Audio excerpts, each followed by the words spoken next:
Assalamualaikum warahmatullahi wabarakatuh. Alhamdulillahi wa kafa, wassalatu wassalamu ala sayyidina Muhammadin al-Mustafa wa ala alihi wa sahbihi ahli sidqi wal wafa, amma ba'du. Pemirsa yang dirahmati Allah, kita dijadikan manusia oleh Allah dalam bentuk fi ahsani takwim, dalam bentuk yang sangat sempurna. Yang sempurna ini bagaimana kita menjadi baik. Baik saja tidak cukup, sebab ada baik dan ada yang lebih baik. Cantik, cantik, cantik, ada yang lebih cantik. Kaya, kaya, kaya, ada yang lebih kaya. Arba'atun hasanatun walakinnahu arba'atan minha ahsan. Ada 4 perkara yang bagus, tapi ada 4 perkara yang lebih bagus.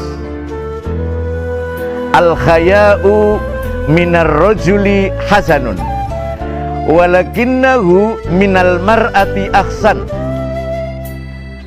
Kalau ada laki-laki punya rasa malu, itu bagus. Tapi lebih bagus kalau ada wanita yang punya malu. Allah Ta'ala menciptakan sifat malu pada manusia, jumlahnya ada 10. Laki-laki ketempelan sifat malu cuma 1, wanita 9. Yang jadi persoalan sekarang, wanita yang punya sifat malu 9 sekarang sudah tidak punya malu. Bagaimana laki-lakinya? Hadirin yang berbahagia, negara ini bisa hancur pun gara-gara pejabatnya tidak punya malu. Atau rumah tangga bisa berantakan gara-gara mereka juga tidak punya malu.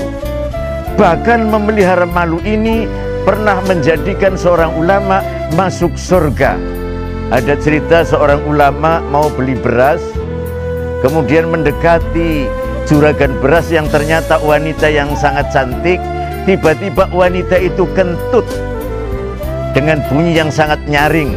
Kalau yang kentut laki-laki biasanya tidak begitu punya malu, tapi wanita yang kentut malunya luar biasa.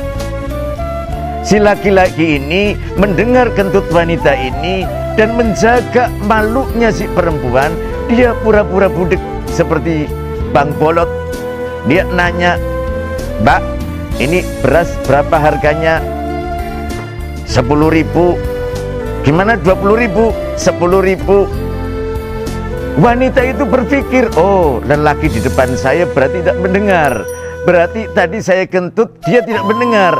Wanita itu jadi tidak malu dan menghantarkan laki ini masuk surga gara-gara dia bisa menahan rasa malunya orang lain.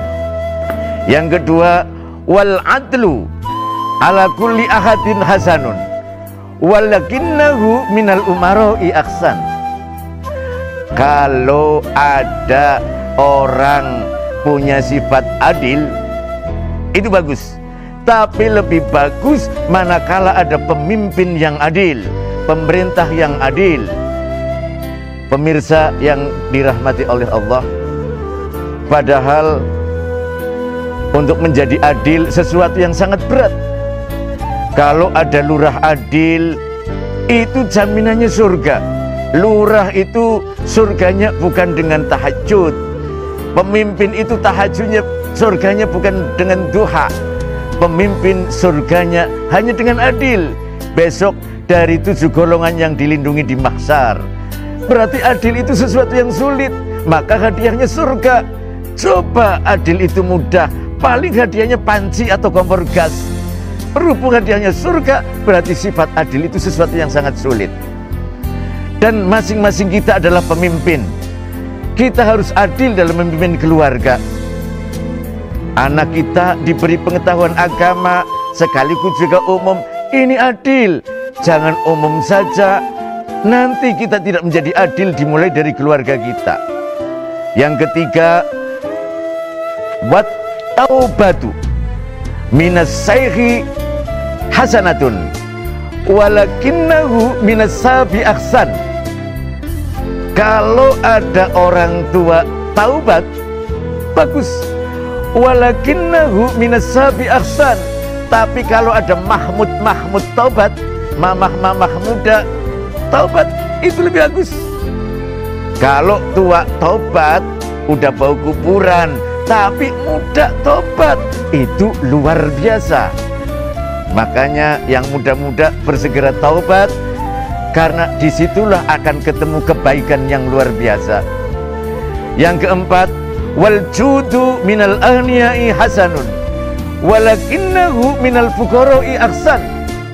Kalau ada orang kaya dermawan, itu bagus. Tapi lebih bagus manakala ada orang miskin dermawan. Dermawan ini satu hal yang luar biasa, bukan hanya menolak bala, bahkan menjadikan seseorang dekat dengan Allah dan jadi kekasihnya Allah. Ada seorang ulama dari Baghdad, namanya Abdullah bin Al-Mubarak. Beliau naik haji, setelah tawaf tertidur di Hijr Ismail. Pada satu malam, Abdullah bin Al-Mubarak mimpi bertemu dengan Rasulullah Muhammad SAW.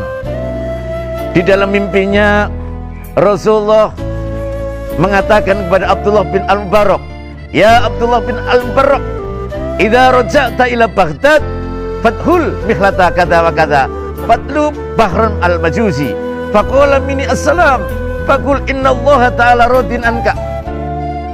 Ada seorang ulama namanya Abdullah bin Al-Mubarak.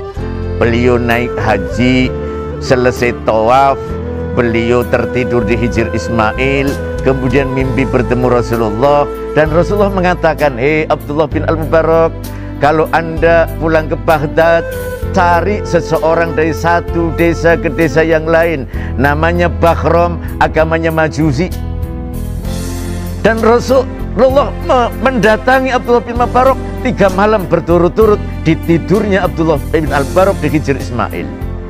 Abdullah bin Al-Mubarak menjawab, "La haula wa la quwwata illa billahil aliyil azim."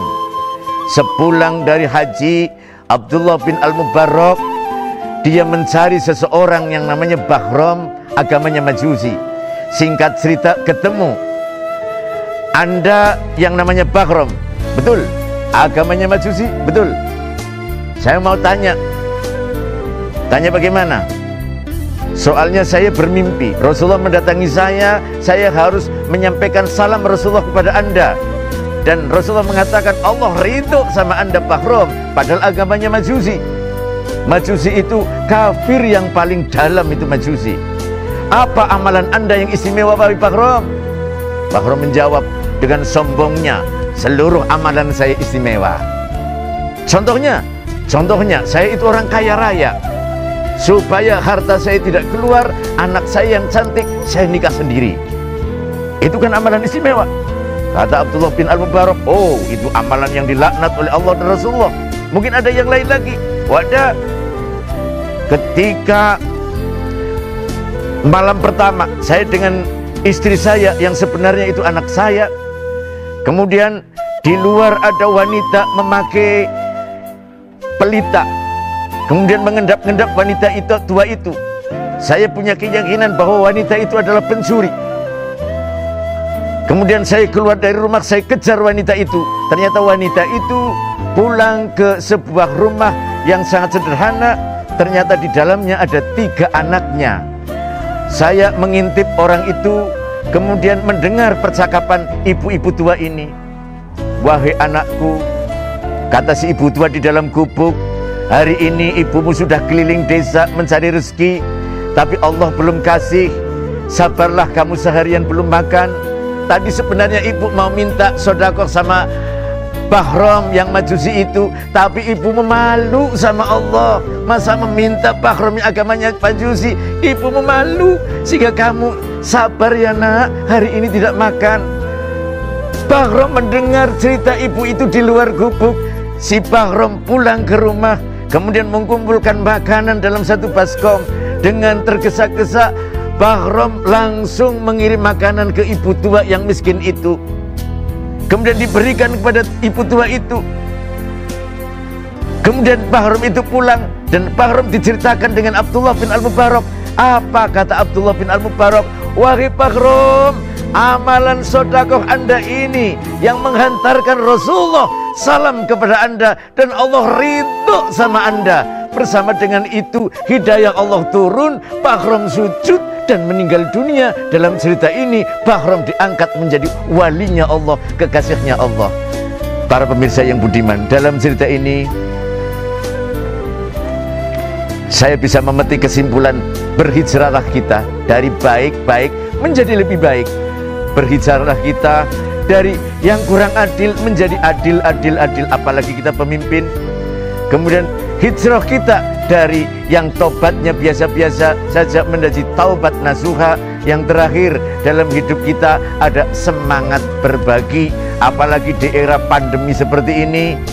Masya Allah, banyak saudara-saudara kita yang membutuhkan uluran tangan kita, supaya mereka tidak usah mengharapkan sesuatu dari orang lain. Kita yang ada di sekitar kita memberi nilai lebih kepada tetangga kita. Semoga kita akan dimudahkan mendapat hidayah dari Allah Ta'ala. Amin Allahumma amin. Sekian dan demikian yang menjadi kesimpulan pertama.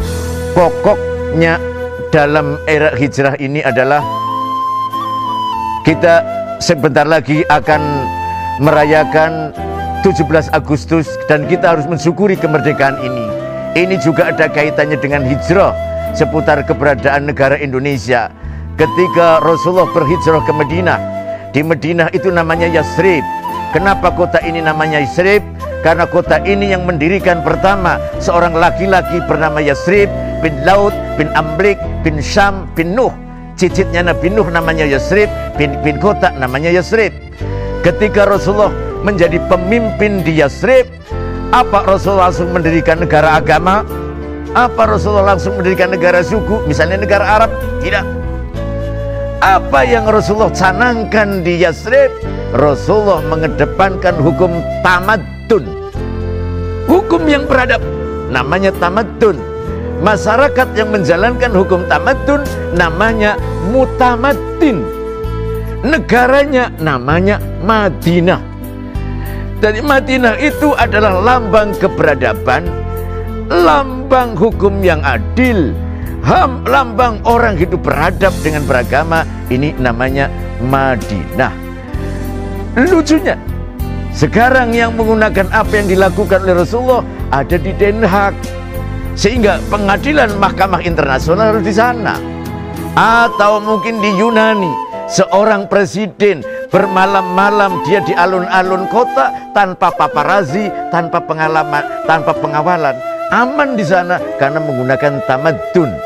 Makanya kita umat Islam di Indonesia yang sebenarnya umat Islam terbanyak di dunia, dan Piagam Jakarta yang jadi tamadun ini dibawa ke Indonesia menjadi 5 sila, Pancasila, ketuhanan yang Maha Esa, kemanusiaan yang adil dan beradab, persatuan Indonesia, kerakyatan yang dipimpin oleh hikmah kebijaksanaan dalam permusyawaratan perwakilan, keadilan sosial bagi seluruh Indonesia.